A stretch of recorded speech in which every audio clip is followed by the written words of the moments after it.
Good evening, everyone. My name is Miss Martinez, and welcome to Junior Information Night, where you learn the gist about what the college process is all about and how to start researching and kind of coming up with your own college lists.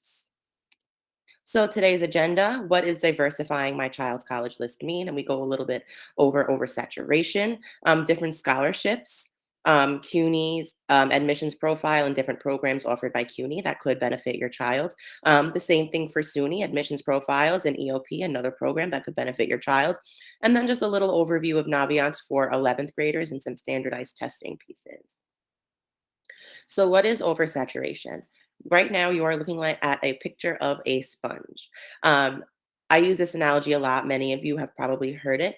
So I always say let's say you have a mess on a table, you take a sponge, and the sponge absorbs the water or the soda or whatever you were drinking that was causing a mess, right? So the sponge just soaks it all up. What happens if the mess is too big for the sponge to handle? When the sponge absorbs as much liquid as it possibly could, it will just stop absorbing liquid, right? And the rest of the mess is kind of just going to stay on the table. I like to say that the college itself is the sponge, and the little droplets of liquid are the students that are applying.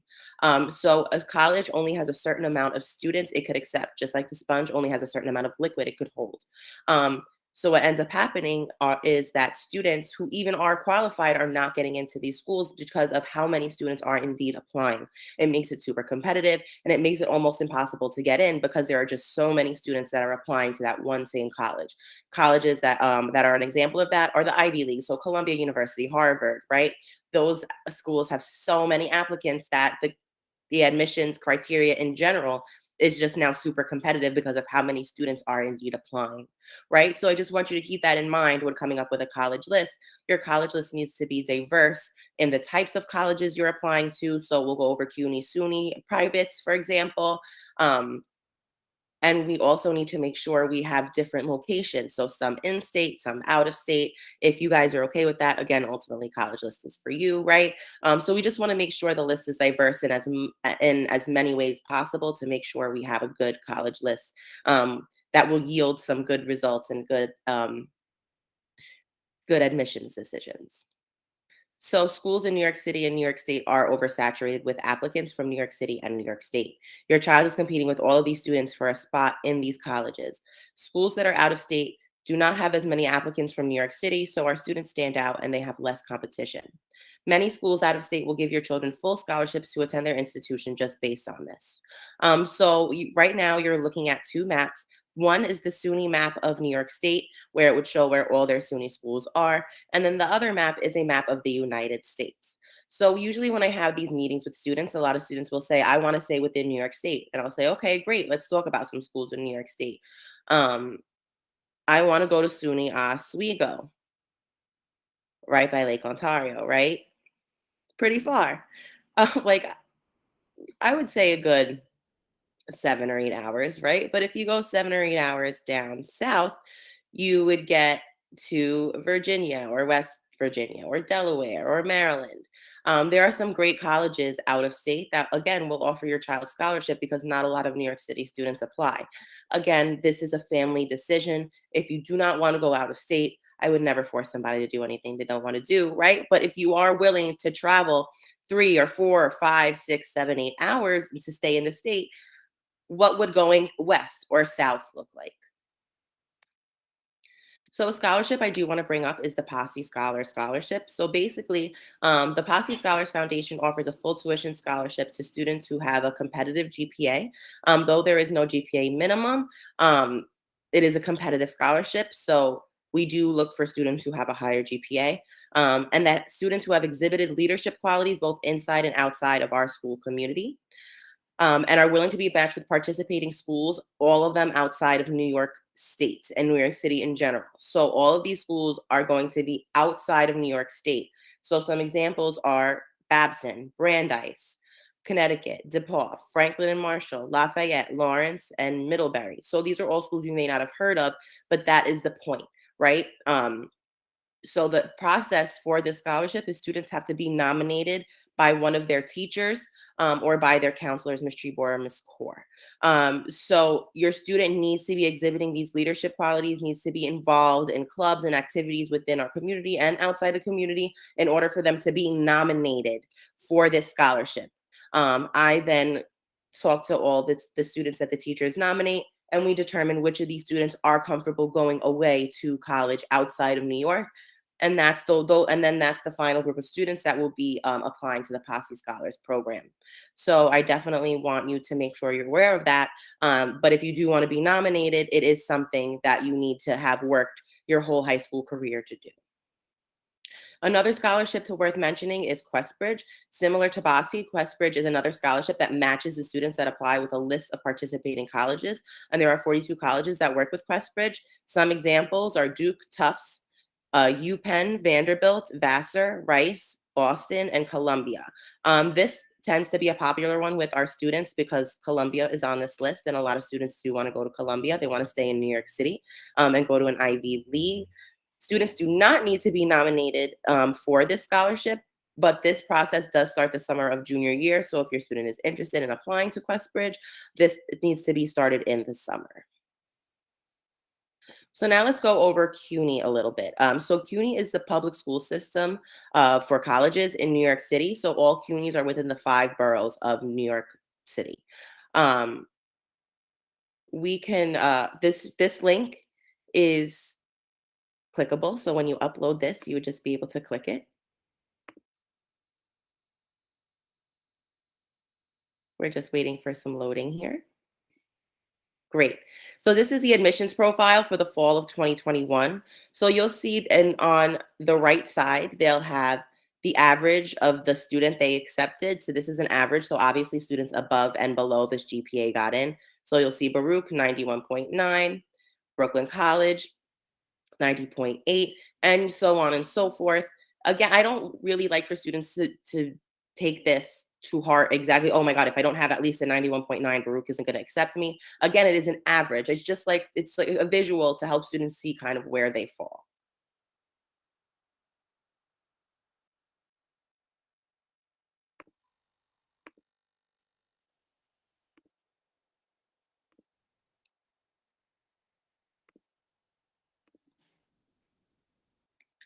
And CUNY has a support program called SEEK and College Discovery. SEEK is for 4-year colleges, and College Discovery is for 2-year colleges. So SEEK stands for Search for Education, Elevation, and Knowledge Program. And it is a higher education support program available at every CUNY 4-year college. It offers a variety of instructional, financial, and counseling support services to its students. Additionally, the program has activities designed to assist students in meeting the challenges of college to provide a supportive environment in which they will flourish. And College Discovery is the exact same thing, but for 2-year schools. The GPA requirement is lower than the general GPA requirement. So, for example, you saw Baruch was at a 91.9 an average for general admissions. It was at an 83 for SEEK, right? So some students may benefit from this program. Again, it prepares them, it gives them that extra support in college, and it's that accepted GPA is much lower. There is a financial component here. So it goes based off of household size and income. So for example, if you are from a family of 4, your family needs to make a total of $49,000 and $25 maximum. So if the family makes $49,026, they will be ineligible. So that just be aware there's that GPA guideline, but then there's also that financial guideline. Same thing for SUNY. So SUNY is the public school system for New York State in general. Most SUNY schools are in Long Island and upstate, with the exception of Fashion Institute of Technology, or otherwise known as FIT. That school is in Manhattan, but that is the only SUNY school that is in Manhattan or in the 5 boroughs in general. So SUNY also has an admissions profile. We can take a quick look at that. It is a bit more intense to read.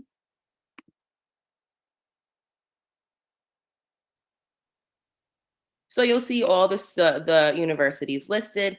You'll see the SAT score. So for example, Albany students had anywhere from a an 1130 to a 1300. The accepted average was anywhere from an 89 to a 95. Again, these are averages. I don't want students to take them to heart. I just want students to see around where they fall, and then they're going to apply wherever they want to apply anyway. Okay, this is just a tool.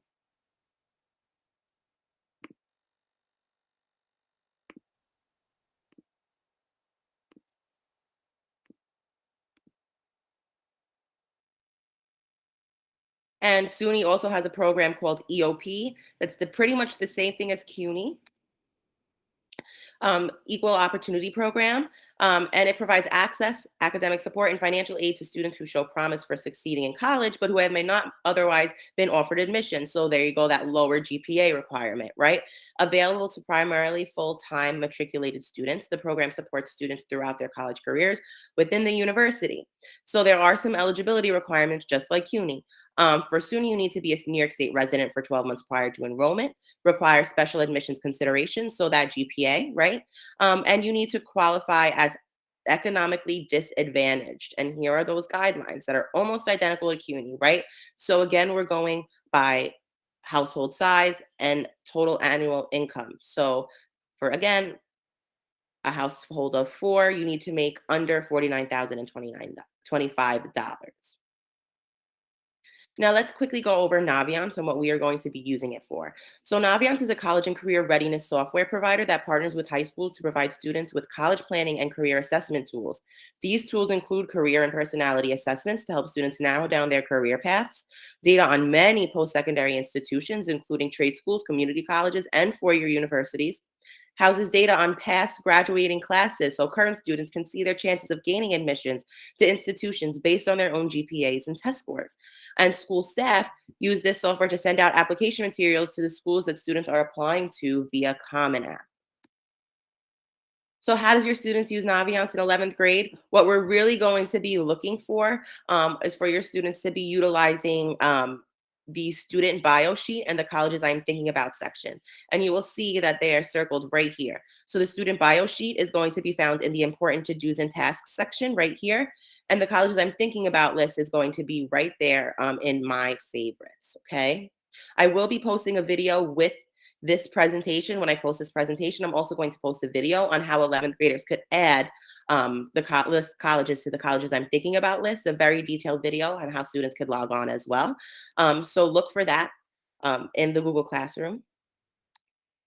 And let's talk about the bio sheet a bit.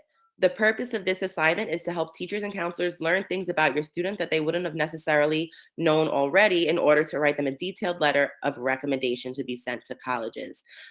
Yes, everybody knows your student on an academic level, but does your student do something outside of school that is worth speaking about, right? Are they a part of a sports team? Do they rebuild computers?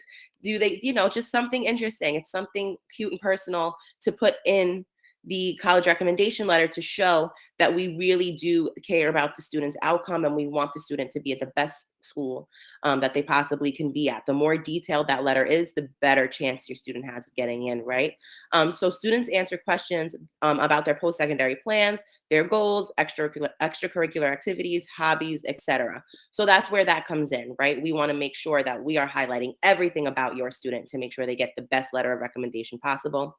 We ask that this assignment is done in junior year so students can begin requesting letters of recommendation in June of their junior year. So we want this assignment to be done so that way when they request letters of recommendation, the teacher can go right ahead and start writing that letter of recommendation in a timely manner. So that way it's not January and the student's like, oh my God, I need a letter of recommendation, which does happen. So let's avoid that happening. Get that student bio sheet done, and then request your letters of recommendations from your teachers between June 1st and June 24th to make sure we get those requests in before summer break. Let's go over some standardized testing dates. So we will be offering SAT School Day in March, and there will be more information to follow about that. Students do tend to like to take it a second time, some a third time even. So for that second or third time, here are the dates in which the tests are, and then the registration deadline, so the date you have to register by. And I also left the link right here for you to go ahead and register for those. If you need a fee waiver to take the SAT, just email me. I can determine whether you are eligible for a fee waiver based on school records, based on your lunch form specifically. And then if you are eligible for a fee waiver, I can give you one of those fee waiver codes. Same for the ACT. The ACT is another standardized test. It has a science section. It's a bit different. Some students do better on the ACT rather than the SAT. Some students are the opposite. It's good to kind of explore both options. Same thing though, we don't offer the ACT in school, but here are some test dates that you could register for and their registration deadlines. And then here is the link for you to register for the ACT if you like. I also would like to briefly bring up Method Learning. So, Method Learning is a free self paced online course that all Edison 11th graders already have access to. So, we provided it for you. It is completely free, it is online. They have virtual lessons, videos, um, like you can take a mock SAT. They have a lot of different resources that could help you really study. If you get an answer wrong, it won't just tell you it's wrong, it'll tell you why it's wrong and what the right answer is. It's a really great service you should take advantage of. Your login information has already been sent to your TAEHS email accounts. You should have an email from Method Learning. If students cannot find this email, please reach out to Ms. Martinez, me, at ddavid13@schools.nyc.gov, and I will be able to go ahead and re-invite you to that program to get you started studying. If you have any questions, please do not hesitate to reach out to me. Again, my name is Ms. Martinez, and there is my email, ddavid13@schools.nyc.gov. Thank you so much for joining us this evening. This presentation will be posted for your reference, so you can go ahead and look at those admissions profiles, those websites on your own. Um, and we're going to have how-to videos on how to navigate Naviance for your student as well, starting with the colleges I'm thinking about list, which will also be posted. I genuinely look forward to working with all of you at the end of your junior year and towards the application process senior year. Have a great night.